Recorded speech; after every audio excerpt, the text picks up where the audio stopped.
Eukaryotes में जब messenger RNA का ट्रांसक्रिप्शन होता है आरएनए पॉलीमरेज सेकेंड के द्वारा न्यूक्लियस में, तो जैसे ही आरएनए बन करके आरएनए पॉलीमरेज की टनल से बाहर निकलना शुरू होता है, तो सबसे पहला स्टेप है कैपिंग का। कैपिंग, जहाँ पे एक मॉडिफाइड ग्वानिन ऐड किया जाएगा आरएनए के 5 प्राइम एंड पर, और इस कैप का बहुत सारा रोल है। एक तरफ ये आरएनए के प्रोडक्शन में हेल्प करता है कि आरएनए डिग्रेड ना हो जाए 5 प्राइम वाली साइड से। दूसरा, ये प्रॉपर न्यूक्लियर एक्सपोर्ट में भी हेल्प करता है। अगर कैप नहीं लगी तो मैसेंजर आरएनए को न्यूक्लियस से बाहर जाने नहीं दिया जाएगा, और फिर बाहर जाने के बाद में ट्रांसलेशन को इनिशिएट करने में भी इसका बहुत बड़ा रोल है। तो चलो देखो कैप कैसे लगती है। सबसे पहला काम है कि जो भी आपका नसेंट मैसेंजर आरएनए है जैसे बन के बाहर आया, तो उसके 3 फॉस्फेट जो 5 प्राइम एंड पर लगे हुए हैं, ये और आपका एक नया जीटीपी ये आता है और आकर के यहाँ जुड़ने की प्रोसेस शुरू होगी।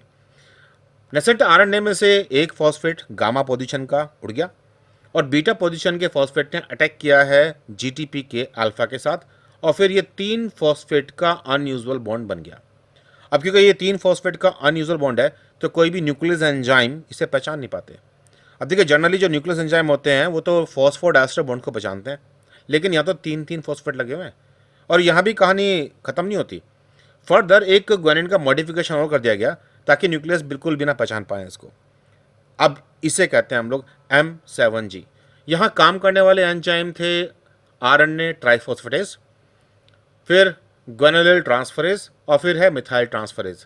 फंक्शन, पहले वाले एंजाइम का फंक्शन था कि नेसेंट मैसेंजर आरएनए से गामा फॉस्फेट को हटाना। फिर ग्वानुलिल ट्रांसफरेज एंजाइम का काम है जीटीपी को ऐड कराना, और मिथाइल ट्रांसफरेज का काम है अल्टीमेटली ग्वानिन के ऊपर मॉडिफिकेशन करना।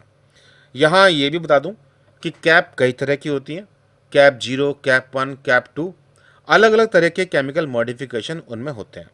और रही इन एंजाइम्स की बात, तो भाई ये एंजाइम जो है आरएनए पॉलीमरेज की सी टर्मिनल डोमेन पर लगे बैठे रहते हैं। जैसे ही मैसेंजर आरएनए बन के बाहर निकला, ये लपक लेते हैं उस आरएनए को और मॉडिफिकेशन कर देते हैं।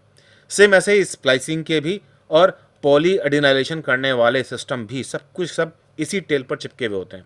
इसलिए C terminal domain RNA polymerase की बहुत इंपॉर्टेंट बन जाती है इस सारी कहानी में। तो ये था कैपिंग मैसेंजर आरएनए का।